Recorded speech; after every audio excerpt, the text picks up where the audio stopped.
गीता अध्याय 2 श्लोक 45 त्रैगुण्य विषयः वेदाः निस्त्रैगुण्यः भव अर्जुन निर्द्वन्द्व नित्यसत् अस्वस्थ निर्योगक्षेम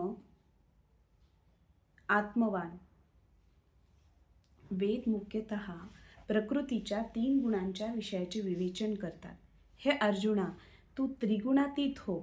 तू त्या सर्व त्रिगुणांच्या अनुभवापलीकडे जा.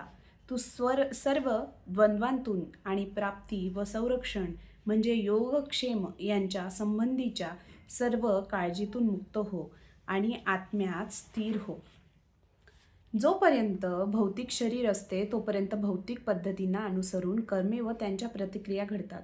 सुख आणि दुःख, शीत आणि उष्ण, थंड आणि गरम अशासारख्या द्वंद्वांच्या सक्षम मनुष्याला सहनशीलता शिकावी लागते आणि अशी द्वंद्वे सहन करून मनुष्याने लाभ आणि हानी यांच्याशी संबंधित असणाऱ्या काळजीतून मुक्त होण्याचे शिकले पाहिजे.